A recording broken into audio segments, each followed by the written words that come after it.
Bonjour à tous, bienvenue dans cette vidéo consacrée au système d'équations.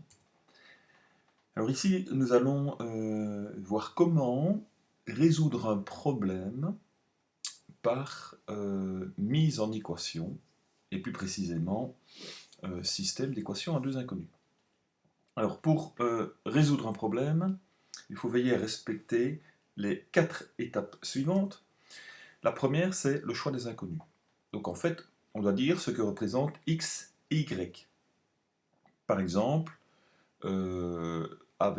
si on reprend l'introduction, bien x représente le prix d'un café, donc x est le prix d'un café, et y est le prix d'un jus d'orange. Mais on peut très bien dire que y est le prix d'un café et x est le prix d'un jus d'orange. Il n'y a pas de grande différence, simplement, je reparlerai après. Au niveau de la solution, on aura simplement les valeurs qui permuteront. Voilà. Alors, ici, voilà, c'est peut-être le point, évidemment, le plus compliqué, on va dire, de cette résolution de problème, c'est la mise en système d'équations. Donc il faut écrire le système de deux équations avec les deux inconnus, choisis évidemment avec les inconnus de départ. Donc par exemple, on écrira voilà, un système 3x plus 6y égale 7, x moins 2y égale 4. Alors résolution et vérification, donc on résout, évidemment il faut éviter la résolution graphique qui est longue et qui ne se fait qu'avec des solutions qui sont des nombres entiers, donc faciles à lire, d'accord? Mais on ne sait pas évidemment ce que l'on risque d'avoir comme solution. Donc il vaut mieux favoriser, préconiser une résolution algébrique. Et ici, pour la résolution des problèmes, en fait, la compétence demandée, c'est évidemment de résoudre le problème par mise en équation. Mais la résolution du système lui-même, ça on l'a déjà fait précédemment. Donc pour aller plus vite, eh bien, on va pouvoir utiliser la calculatrice.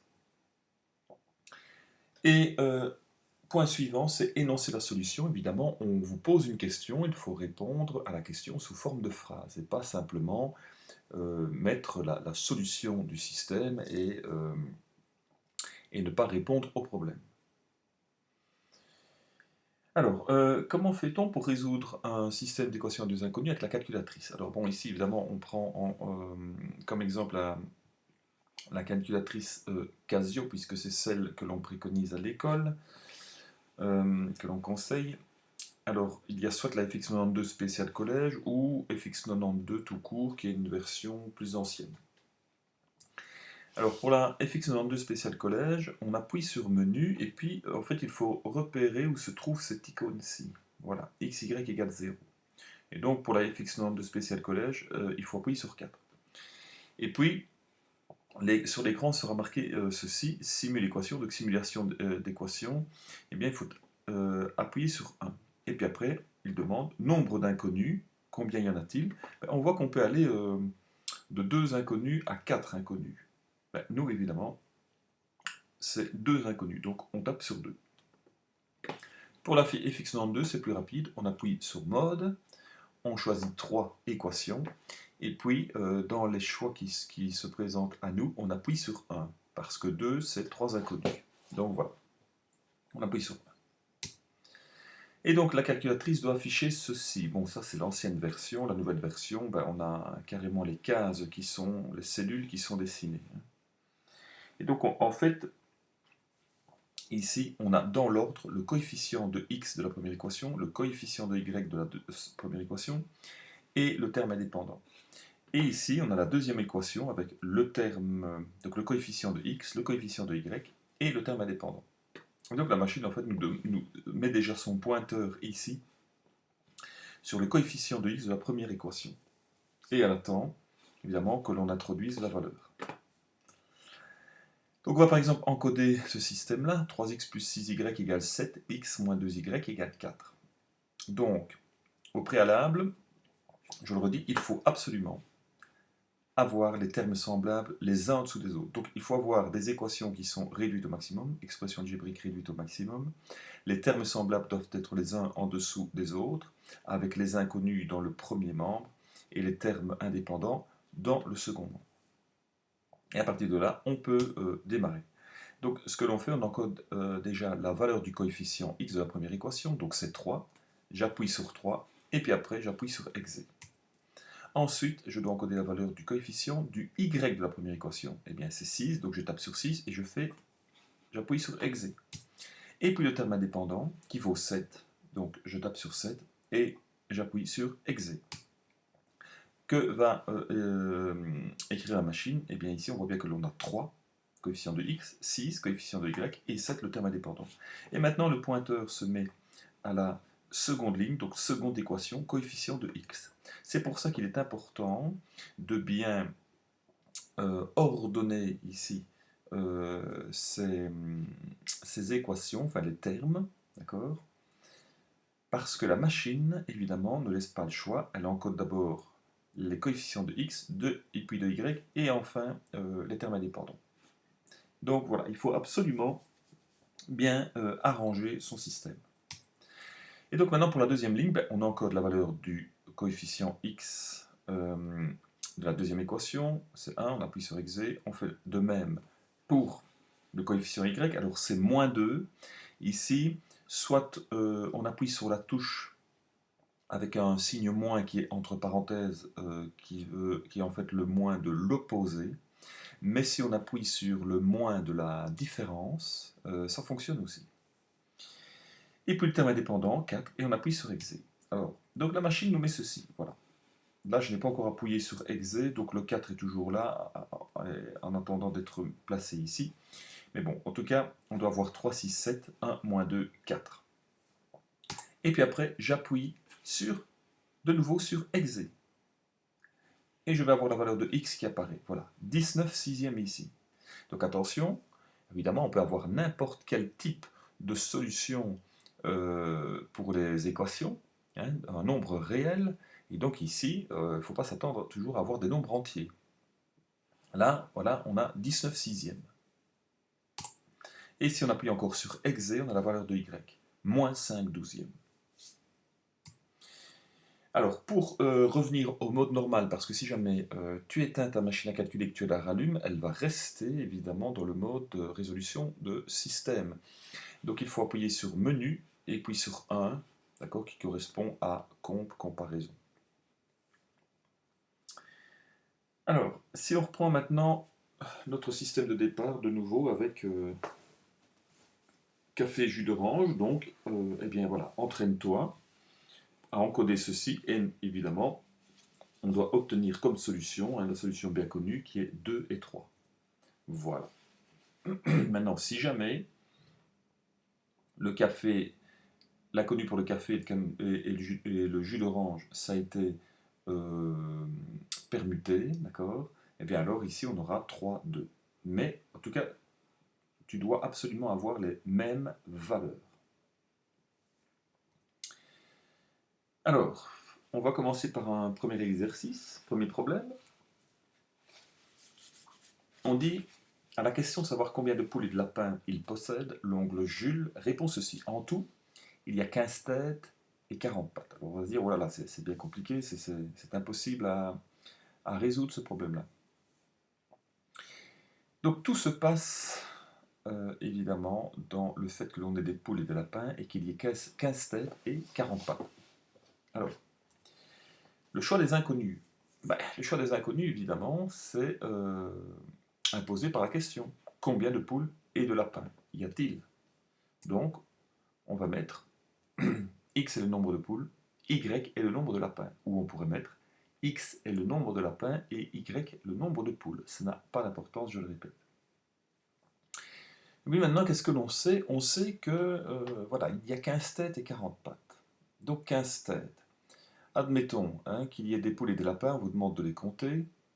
À votre avis, si vous dénombrez en tout, hein, sans faire la distinction entre les poules et les lapins, vous comptez par exemple 20 animaux, combien de têtes cela fait-il?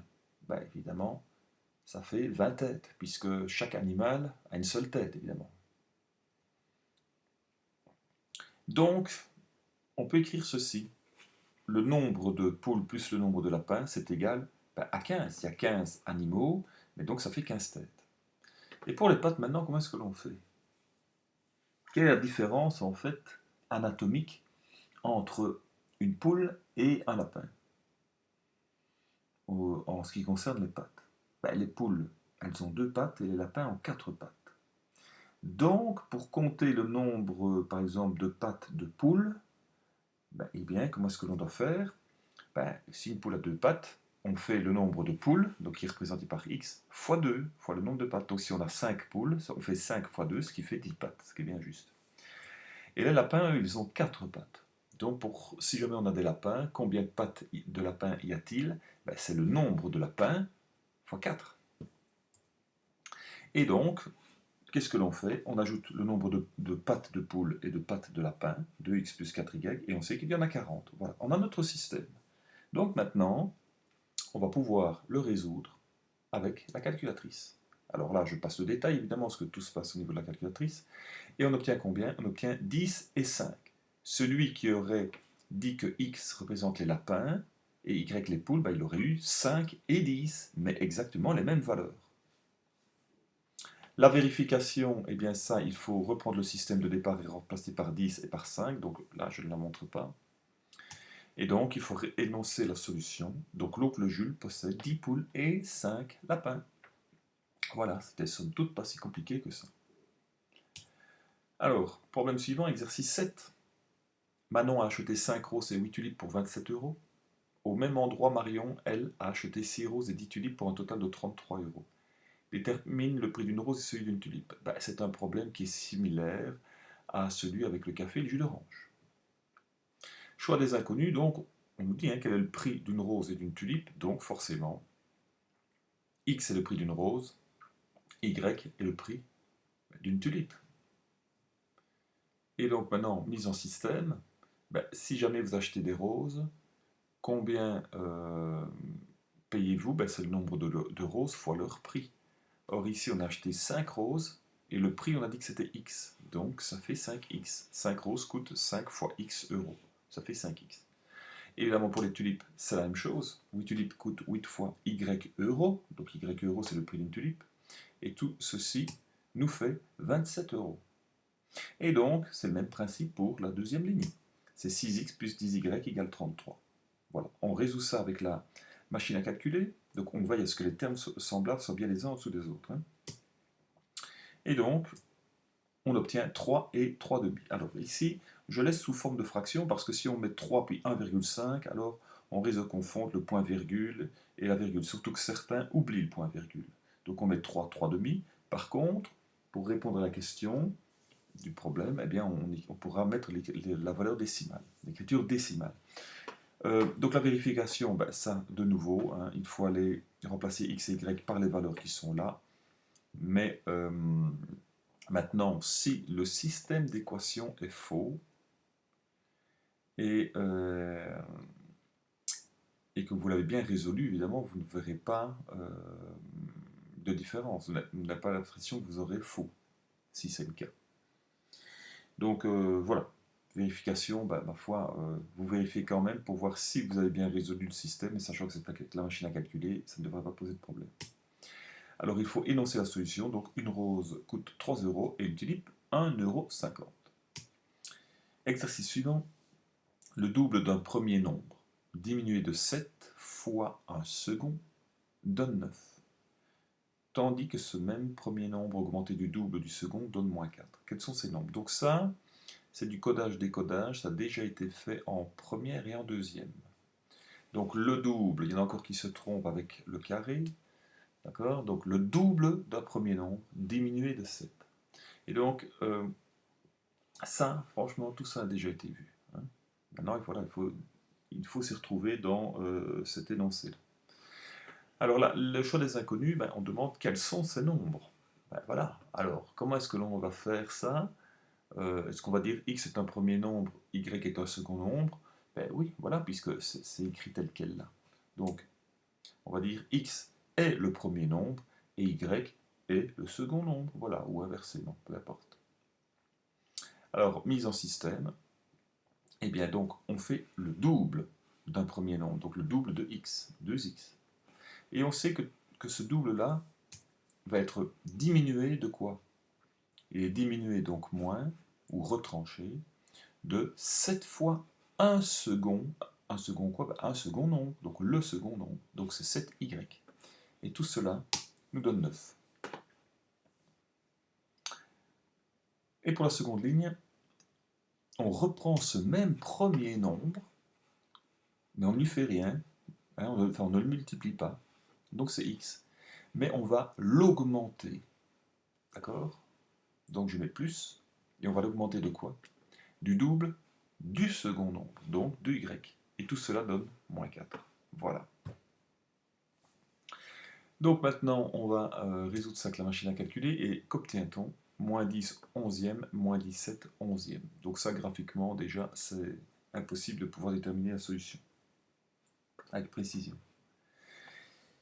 Et donc on répond à la question, les deux nombres sont moins 10 onzième et moins 17 onzième. Vous pouvez mettre, si vous voulez, le premier nombre est et le second nombre est, mais bon, si vous mettez les deux nombres sont, c'est suffisant. Alors, exercice 9. Le périmètre d'un rectangle est de 60 cm. Si on double la largeur et on triple la longueur, le périmètre initial est augmenté de 100 cm. Quelles sont les dimensions du rectangle initial? Donc, le choix des inconnus, on demande les dimensions du rectangle. Donc, les dimensions du rectangle, c'est sa longueur et sa largeur, évidemment. Donc, x est la longueur du rectangle initial ou la largeur, y est la largeur du rectangle initial ou sa longueur, peu importe. Et donc on dit que le périmètre d'un rectangle est de 60 cm. Donc le périmètre d'un rectangle, attention parce qu'il y en a encore qui se trompent, c'est largeur plus longueur, le tout fois 2. Ou alors 2 fois la largeur plus 2 fois la longueur. Moi je l'ai écrit de cette façon aussi, voilà. Donc je trouve que c'est plus simple pour comprendre la seconde équation. Donc on a x plus y, le tout multiplié par 2. Et on sait que ceci nous donne un périmètre de 60. Maintenant, qu'est-ce qu'il va se passer? Eh bien, on va doubler la largeur. Donc si on double la largeur, c'est-à-dire qu'on a 2y. Et on va tripler la longueur aussi. Donc si je triple la longueur, c'est 3x. Et donc, en faisant ça, qu'est-ce qui se passe? Mon périmètre est augmenté de 100. Le périmètre initial est augmenté de 100. Donc le périmètre initial, c'est 60, mais il augmente de 100, plus 100. Alors maintenant, ce que je dois faire, je dois écrire, évidemment, la formule du périmètre avec cette nouvelle largeur et cette nouvelle longueur. Donc, je vais les additionner, les multiplier par 2. Voilà, je les additionne, je les multiplie par 2. Et j'ai mon système d'équations. Alors attention ici, je ne peux en aucun cas encoder ceci dans ma calculatrice. Je dois d'abord développer les produits, donc les distributivités, et réduire les expressions au maximum. Donc là, je dois calculer. Et donc j'obtiens ceci. 2x plus 2y égale 60. Et là, 6x plus 4y égale 160. Donc attention, il faut bien mettre les termes semblables les uns en dessous des autres. Et donc j'obtiens 20 et 10. Ma longueur vaut 20 et ma largeur vaut 10. Donc je réponds à la question du problème. Les dimensions du rectangle initial sont une largeur de 10 cm et une longueur de 20 cm. Voilà. Ou alors vous mettez la largeur et la longueur. La largeur du rectangle initial est de 10 cm et la longueur de 20 cm. Alors, exercice suivant. Dans un service administratif, il y a 21 personnes. En engageant 3 femmes de plus, il y aura autant d'hommes que de femmes. Avant d'engager ces 3 femmes, combien y avait-il d'hommes et de femmes? Donc ici, le choix des inconnus, c'est évidemment, on demande combien de femmes et d'hommes il y avait avant engagement, donc initialement, et bien donc x est le nombre d'hommes, y est le nombre de femmes, ou inversement. Et puis maintenant, donc, pour la mise en système, on nous dit que dans le service administratif, il y a 21 personnes. Donc c'est-à-dire, 21 personnes, c'est les hommes et les femmes réunis. Or, on a dit que c'était x et y, les hommes et les femmes. Donc, x plus y égale 21. Maintenant, pour la suite, on dit... Donc pour le moment, le nombre de femmes et d'hommes, c'est inégal. C'est pas la même chose. Il y a plus d'hommes que de femmes. Mais si on engage 3 femmes, alors il y aura autant d'hommes que de femmes. Donc il y aura autant d'hommes que de femmes, c'est-à-dire que ce sera égal. Mais pour ça, il faut avoir 3 femmes en plus. Donc, on va dire que pour le moment, x est différent de y. Mais si je viens ajouter 3 à y, donc au nombre de femmes, alors ce sera égal, d'accord, au nombre d'hommes. Donc j'ai mon système, mais attention, je dois réarranger mes termes. Voilà, j'obtiens x plus y égale 21, moins x plus y égale moins 3. Donc là, on devrait faire par combinaison, c'est très rapide puisqu'on a déjà les termes en x qui sont opposés. Et donc, lorsque je résous ceci avec la machine à calculer, j'ai 12 hommes et 9 femmes, ce qui est bien correct. Si je rajoute 3 à 9, j'obtiens bien 12 qui est égal au nombre d'hommes. Si maintenant, pour ce type de problème, évidemment, on obtient des fractions qui sont irréductibles, ce n'est pas possible, évidemment, hein, parce qu'on ne va pas couper des hommes et des femmes en petits morceaux. Hein. Donc voilà, il faut être un peu cohérent, évidemment, avec le problème. Si vous avez ça, c'est que vous êtes trompé quelque part. Soit la mise en système, soit la résolution. Et donc, il faut énoncer la solution. Avant engagement, il y avait 12 hommes et 9 femmes. Alors, dernier problème. Jean, directeur d'une école primaire, commande des bancs à 55 € pièce et des chaises à 23 € pièce. Il a déboursé 1212 € pour une commande composée de 36 articles. Combien a-t-il commandé de bancs et de chaises? Donc, choix des inconnus ici, c'est évidemment le nombre de bancs et le nombre de chaises. Donc, on va mettre x est le nombre de bancs, y est le nombre de chaises. Maintenant, il faut mettre en équation. On nous dit que Jean commande des bancs à 55 €. Donc si jamais on commande des bancs et qu'on veut savoir combien on a payé, il faut faire le nombre de bancs fois leur prix. Donc 55 € fois x. De même pour les chaises, si on commande y chaises à 23 € pièce, combien payerons-nous pour ces chaises-là? C'est 23 fois y. Et donc en additionnant le tout, on arrive au prix de la commande qui est de 1212 €. Alors la ligne suivante, comment est-ce que l'on fait? On nous dit ici que ça coûte 1212 € pour une commande qui contient 36 articles. Donc qui est composée de 36 articles. Donc les 36 articles, évidemment, ce sont les bancs et les chaises réunis. Donc, x plus y égale 36. Et donc on résout cela avec la machine à calculer. On obtient 12 et 24. Alors le nombre de chaises est le double du nombre de bancs, ce qui est logique. D'accord? Parce que cela fait 2 chaises par banc. On ne va pas commencer à commander des bancs sans chaises, sauf si on a des chaises en trop. Mais en tout cas, voilà. Donc ça, c'est tout à fait logique. Et donc on répond à la question. Jean a commandé 12 bancs et 24 chaises. Voilà, cette vidéo est terminée. On se retrouve pour la prochaine. Eh bien non, parce que voilà. Ici, c'était le dernier chapitre, dernière vidéo. Et donc, voilà, j'espère que ces vidéos vous ont aidé. N'hésitez pas à les revoir. Allez, à bientôt.